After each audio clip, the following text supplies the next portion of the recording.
A hugely consequential game. It could be the saving grace game of the season for Spurs. Why is that? Well, it's Spurs, versus Leeds. West Ham stay in the bottom three. It finishes here on what feels like a defining afternoon. West Ham 0, Arsenal 1. Which way will the relegation battle swing next? Tottenham Hotspur are 2-0 up at Aston Villa. The Spurs club motto is to dare is to do. But for most of the season, they haven't done anything, but they're doing it now. This is the first time I thought they're going to stay up. We must remain humble. Nothing changes. West Ham will be relegated before Spurs play Chelsea. And turned in! Leeds have got a third goal! Leeds are going to be safe in the Premier League. 43 points feels really good, I have to say. Leeds will spend again, and they will spend big. I think the manager's done tremendous for our football club. Massive injection and hope in this relegation dogfight. If we put on that for the rest of the season, we will be okay. Oh dear. So a blockbuster bottom half battle closes Premier League game week 36 as Spurs and Leeds United collide at the Tottenham Hotspur Stadium. That's on tonight. It's live on talkSPORT. It's going to be a fantastic game, and I'm delighted to welcome to the show, genuinely, even though at the moment he's my arch enemy, Chris Cowlin from the Spurs Chat Podcast. Good morning, Chris. And also Oscar Marriott, presenter on All Leeds TV. The teams go head-to-head tonight. The guys are going to go head-to-head with me incorporated as well right now. Chris, so it does seem as if the Arsenal victory, which we all could have predicted, although there was a nasty moment for Spurs fans and Arsenal fans near the end. Are you feeling safe yet? Morning, Paul. I tell you what, I'm not going to get carried away. We've got 3 games left, and Spurs just need to get their job done. And, all it takes now is 2 wins or 1 win and 2 draws, providing that West Ham win both their remaining games. But, it's been a good few weeks under Roberto De Zerbi, and we hadn't won a game for 118 days, one ugly at Wolves, one really well last weekend against Aston Villa. So this has got to continue, but I'm not getting carried away yet. And, of course, going now to Oscar Marriott of the All Leeds TV channel. Oscar, I think, you're safe, no two ways about it. And also you must be looking forward to a kind of resurgence towards the end of the season. Morning, mate. Yeah, it's nice just to be sort of 3 games from the end of the season. Apologies to you two, but... you don't mean that, Oscar. Don't patronise us, as the ex would say. We normally have drama to the last moment, so it's nice for a game. But yeah, we're just looking to finish as high up the table as we can, get as many points on the board, and maybe have a bit of a nice next season. Yeah, maybe 1 or 2 players might just get some minutes that probably wouldn't have done, at earlier points in the season, I guess. But yeah, hopefully looking up at this moment in time. And you have still got, I suppose, slightly to shake off the Chelsea-inflicted FA Cup semi-final heartbreak at Wembley. You've since beaten, Burnley 2 Fridays ago, and you've got a strong side and a motivated side, and a side with Daniel Farke still at the helm. And many people have laid odds that actually he'll be gone by Christmas. Yeah, massive shout-out to Daniel Farke. I think it was key around Christmas time, just a couple of weeks before. Yeah. Leeds switched to a back 3, and we've not looked back since. I think our form, since we did that, I'm not sure exactly what it is now, but at one point it was about sort of 7th or 8th in the league in terms of form since that spell. So we've been on an amazing run in the second half of the season. Let me ask you this now, Chris, and again, as one fan to another in shared circumstances, last season Spurs may well have gone down had the other 3 not been so terrible. Then we had the usual talk, which all football fans have to endure and hope that they're being not being lied to, that, management are changing things are going to come together, things are going to get good. And you're back in this position again. What is going on at Tottenham, in your opinion? What needs to change there? Oh, a lot of changes, Paul, needs to happen in the summer, providing that we're a Premier League team. But, in this last 12 months, we've had 4 managers. Ange, of course, won the Europa League trophy, and then, of course, we had Thomas Frank coming in. When Frank came in, a lot of people thought that he was going to bring a calmness to Spurs and everything was going to be good again. And then, of course, he got the sack. In my opinion, he should have gone a lot earlier. Igor Tudor come in, 44 days wasted, in my opinion. And, Roberto De Zerbi has not come in now. And he has just instilled, a real belief amongst his playing squad. And, Spurs look a completely different team. That win against Aston Villa last weekend, we have waited for that all season. Back-to-back wins for the first time since the start of the campaign. But I think back-to-back for the first time since Stonehenge was built. It felt like.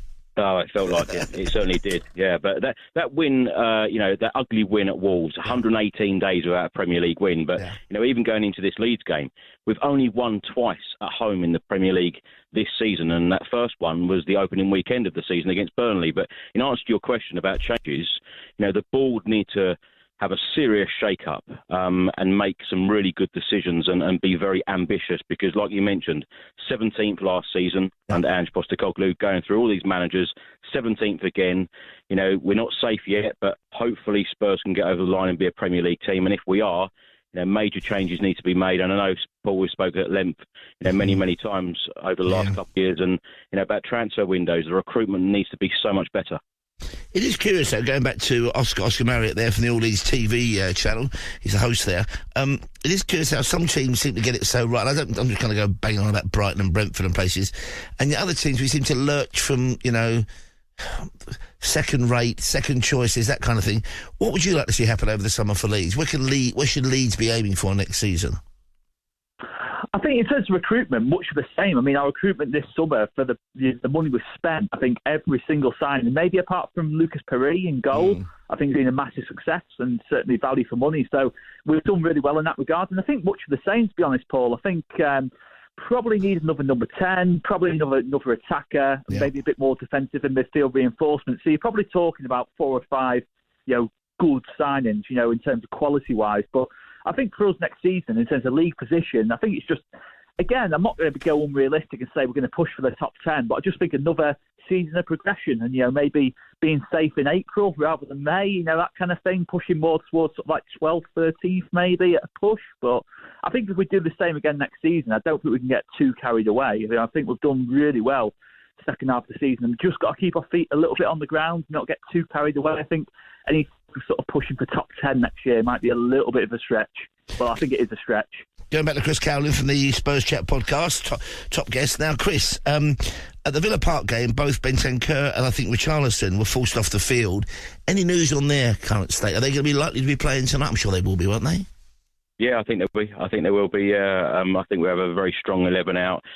Yes, we do have a lot of injuries. And it seems that, particularly the last couple of seasons, every single time I talk to you, we've got an injury list as long as our arm. But Roberto De Zerbi, as I said, it doesn't seem to matter to him about what players he has available because he seems to get the very best out of these players. But, the players really did put in a shift. Every single member of the starting 11 at Villa Park really put a shift in. You mentioned Bentancur there, Gallagher, Polinia, were all excellent. And an interesting stat, Conor Gallagher has got off to quite a poor start in his Tottenham Hotspur career, but he got his first goal last week and he ran more kilometres than any player in the Premier League, regardless of what team it is, in the 25-26 campaign. So that's the Roberto De Zerbi impact and, we want to see more of it. I'm not making a deliberate comparison here, but there's an old saying that when some famous newspaper journalists in the 30s interviewed Stalin and Churchill, right? And they came out from interviewing Stalin and said, he's a Superman, he can do anything. But when you come out from interviewing Churchill, you come out feeling, I can do anything. And De Zerbi strikes me as being that kind of manager.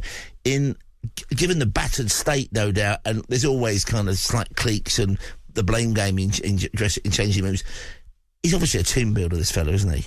Well, do you know what, Paul? The thing is, when Thomas Frank come in, the first thing that he said in his press conference is, one thing I'll promise you is that we will lose football matches. He didn't get off to a best start. Igor Tudor come in, first thing he said in his first press conference is that the problems are bigger than what I thought. And then Roberto De Zerbi comes in and says, look, we can't cry about any of these issues we've got. We just need to get on with it. And he's such a positive guy. Yeah. I tell you what, I've been very, very impressed these last few weeks under Roberto De Zerbi. And if Spurs are a Premier League team next year, I tell you what, I think exciting times are ahead if we have a good transfer window. Because Churchill also said, when you're going through hell, keep going. We're both going through hell at the moment. Let's go back to you, Oscar. So, as far as injuries go, I mean, I'm not saying it's irrelevant, but actually I think there was bad news, wasn't it? Is Okafor out for tonight? Yeah, it looks like Okafor's out for the next 2 games. Okay. Luckily, obviously, we've already sorted ourselves out, but that would have been pretty nervy, yeah. Obviously, if that goal is full today, that would have been maybe a bit nervy for the next 2 games. But Gudmundsson looks like he's out as well, pretty key on that left-hand side. Our only left footer down that left side. But there's a few other doubts, but I think they're the main 2, I believe.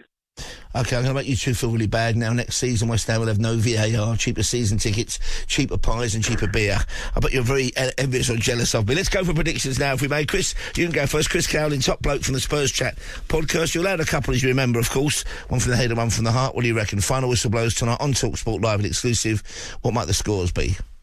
I think Spurs are going to win one, Paul. I'm confident. I think Spurs will win this one 2-1 at the Tottenham Hotspur Stadium. And can I just ask you, have you completely given up on West Ham's chances then? I must confess, I probably gave up about Easter, but then I had a vague rekindling of hope when your mob really kind of started to go flush down the pan. And, you know, Spurs are doing the term Spursy can be both, you know, praising and pejorative. And at the moment, Spursy will be the get out of jail. You know, you've earned it. That Villa game was remarkable. Okay, you ground out the win against Wolves, and there's something stirring there. And I don't quite know what De Zerbi's doing, but I'd like to kind of bottle some of it and give it to whoever takes over as the West Ham manager next season. What do you reckon, Oscar? Final score? I'll try and give you a bit of cheer, Paul. I'm going to go 2-1 Leeds. I think Come on, the Leeds! It's very difficult. It's going to be very difficult, but I do believe we're playing with a bit of freedom is normally a good thing for Leeds United, and obviously we know the Tottenham Hotspur Stadium can get a bit nervy. Yeah. Again, I could see anything for sort of tomorrow, but I'm going to go 2-1 Leeds and be positive. You're safe. You don't need the points anymore. We do. Give them to us. Take your foot off the gas is what you say. And also, of course, Chris, your next game is away to the Chelsea, which will be like the Sports Bar Derby. Jamie O'Hara versus Jason Cundy. That's going to be a cracking game, I think. One win at Stamford Bridge in the last 36 years. But I tell you what, if there's any time to play Chelsea and win there, it's this year. And we're ending with Leeds on the final day of the season, so I'm looking forward to that one. Not really, Oscar, but great having you both on the programme again. Top guys, of course. Chris Cowlin there for the Spurs Chat Podcast, and Oscar Marriott, presenter on All Leagues TV, talking to me, Price, you guys on talkSPORT and on Talk. Remember that game tonight. It's a must listen. It's on talkSPORT, and have you say straight afterwards on the aforementioned Sports Bar. We're live till 5. Cheers, guys. Insurance isn't one